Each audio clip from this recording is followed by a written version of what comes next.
Sa mga oras po na ito, makakasama po natin ang Manibela Chairman si Sir Mar Balbuena na nasa linya po. Sir Mar, good morning. Hello, good morning po. Hi sir, magandang umaga po. Si Rajuman Jane po ito at si Rajuman Christian. Pasensya na po ha, nagising po kami ng maaga. Opo. Pero ngayong linggo, malaking taas presyo na naman po sa produktong petrolyo ang sasalubong sa ating mga motorista. Ano po ang inyong masasabi dito? Wala naman na pong bago kasi wala naman na yatang pakialam ang gobyerno dito sa nangyayaring taas presyo kasi wala na tayong naririnig sa kanila kung ano na ba ang gagawin dito sa mga oil companies na ito na walang habas sa pagtaas ng mga produktong petrolyo na ang dinaranas ng mga driver at mga operator ay pasan-pasan yung sobrang bigat ng presyo. Napakalaking dagok na naman po nito. Sir Mar, yung fuel subsidy ba na binibigay ng pamahalaan sa mga PUV drivers, may tulong pa rin po ba ito? Marami kasi sa amin na hindi po nakakakuha.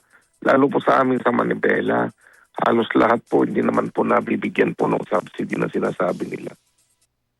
Yun nga Kaya po po kami humihiling ng per increase na lang para diretso po ito sa kita ng mga driver.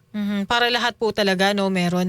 Pero pati po daw yung mga tricycle driver, yung mga taxi driver, parang ang gusto nila, meron din silang fuel subsidy. Kasi parang sa ngayon, jeepney at UV Express lang po ang may fuel discount. Tama po ba yun, sir? Opo, tama po yun. Jeepney at saka UV lang po. Pero sabi nga natin, paano naman yung iba na pumapasada kahit po yung mga school bus, mga riders na bumibiyahe, taxi, TNBS, hindi po sila kasama rito eh. Sir, anong naging Kaya po yung programa talaga sir, yung programa ng fuel subsidy, iilan lang po ang nakikinabang. At ang hinihingi nga po natin sa pamahalaan, sa Department of Energy na paano ito nauubos yung pondo na inilalaan po dito at yung kung talaga bang nagagamit ito doon sa programa. Okay, Sir Mar, ano po yung naging problema siguro? Bakit hindi lahat nakakatanggap nitong subsidy? Problema po talaga ng mga ahensya na nagpapatupad nito. Kasi itong mga gasolinahan, kung hindi offline, cut off sila parati. Yun po ang madalas na sinasabi sa amin. Wala yung mga, halimbawa ngayon, makakakarga yung iba, bukas hindi na. May ganung ano pala. Parang nilalaro kami. Minsan, depende rin doon sa tawag po rito yung gasoline boy o ano.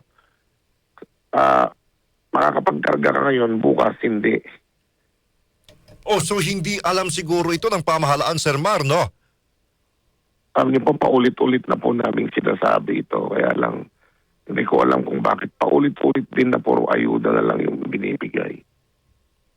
Kung baga, walang concrete solution. At kaugnay rin po nito, di ba, yung transport strike na inyong pinagpaliban muna, tutuloy pa ba ito, Sir Mar?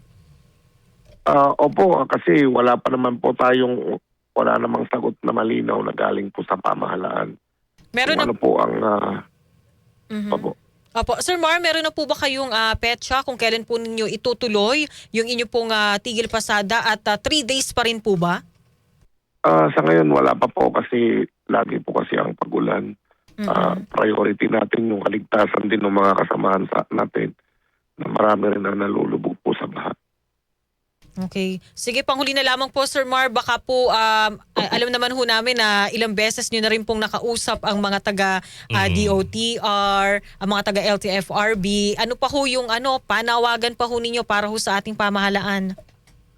Sa Department of Energy po talaga yung panawagan natin na bantayan naman sana itong presyo ng mga sa mga gasolinahan, kung paano yung pag-increase at pag-rollback. Kasi natutulog po sila sa pansitan eh.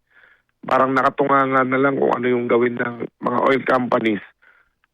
Wala na silang magawa. Hindi po pwede na walang magawa ang pamahalaan natin sa mga ganitong sitwasyon at sa mga ganitong krisis. Nasa gitna pa rin po tayo ng krisis. Isipin niyo ho, halos 100 piso pa rin po ang presyo.